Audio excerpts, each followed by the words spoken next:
Hello, I'm Dr. Maury Markman from Cancer Treatment Centers of America. I'd like to briefly discuss a very important paper recently appeared in Cancer Journal for Clinicians.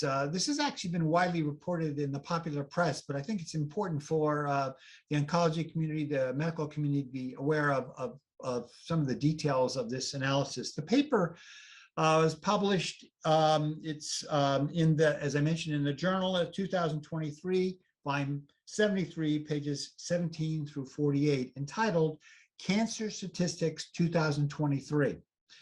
This manuscript really describes some very important events as they relate to cancer incidence, and I want to summarize three of the findings in this paper. First, and perhaps the most important, the analysis looked at cancer death rates from 1991 to 2020 and noted that over this period of time, there has been a projected 33% reduction in the risk of cancer deaths that would have been predicted, that changing the lives 3.8 million individuals who would have been projected to die of cancer over this period of time. Let me say that again, 3.8 million that might have died due to cancer did not die over this period of time because of multiple efforts, including use of screening, obviously treatments,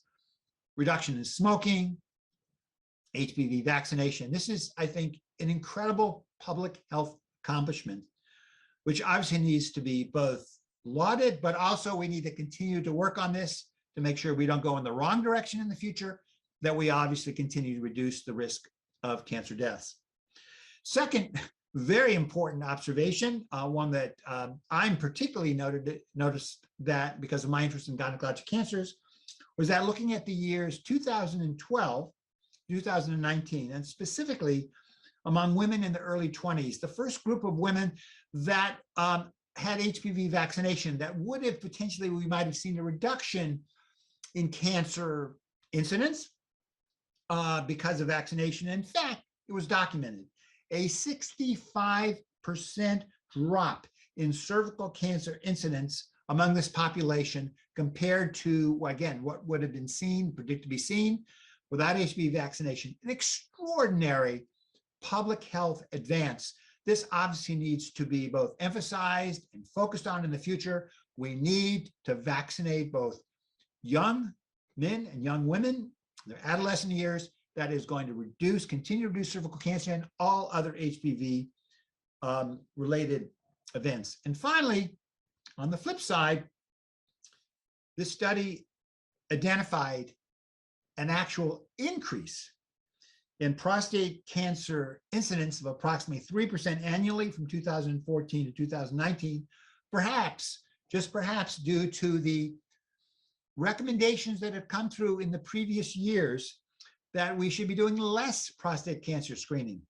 Now, those recommendations, when they came about from various groups, were obviously debated, some heavily criticized, and I would suggest, and others I'm sure will as well, that those recommendations on the basis of these data, an increase in prostate cancer, we need to go back and look at some of those recommendations. They are obviously well considered, data that was looked at to lead to those recommendations. Perhaps, just perhaps, they were overly aggressive in reduction in cancer, recommendations for cancer screening for prostate cancer. Maybe they need to be revised. Again, this is a very important paper, very provocative paper, hard data, very positive, but some questionable data as well related to what we're currently doing. And I would encourage those of you who are interested in cancer epidemiology, quite frankly, any doctor who deals with cancer patients or family members as well, or we're concerned about this, things, what are we doing, what are we accomplishing?